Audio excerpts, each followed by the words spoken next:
Last year, both the BWAA and The Ring, two of the most respected entities in boxing, awarded the Fighter of the Year to the reigning WBA light heavyweight champion Dmitry Bivol, a decision I agree with. Bivol not only ended Canelo's 16-win streak with 12 in world title fights, but also shattered Canelo's most prestigious aura of invincibility, asserting that he is no longer the sole and rightful king of the boxing world. Additionally, he disrupted Canelo's pursuit of becoming the first 5-weight Mexican world champion in an exciting back-and-forth fight, marking one of the biggest upsets of 2022 and extending his title defense streak to 9. He further extended it to 10 by defeating the undefeated rising star Gilberto Ramirez Jr. before concluding his historic year. As the year comes to an end, it's time to predict who I believe could be the potential Fighter of the Year for 2023. Before I provide you with the potential contenders, here are 4 factors often considered in selecting a candidate. Number 1, performance. Assess how the fighter performed against the quality of opponents faced throughout the year. Number 2, achievements. Evaluate how significant the fighter's achievements were, such as winning world titles, unifying titles, or achieving noteworthy milestones in the sport. Number 3, activity. Consider that no fighter has ever won the award without competing at least once in the same calendar year. Number 4, publicity. No matter how good a fighter truly is, their greatness is often defined by the narrative created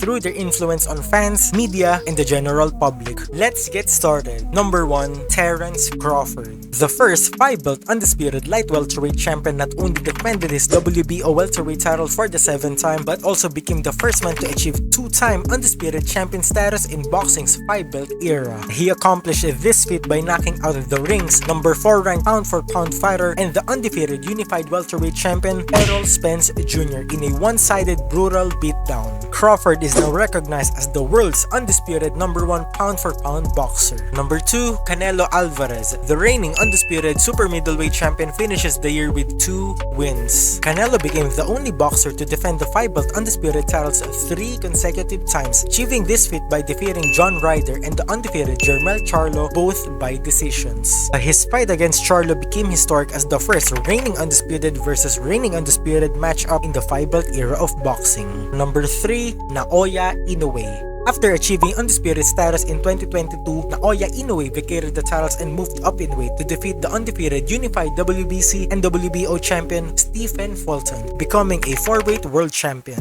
However, Inoue is not done yet and aims to achieve double undisputed status if he succeeds in defeating the unified WBA and IBF super bantamweight champion Marlon Tapales. Let's discuss the problem for each candidate.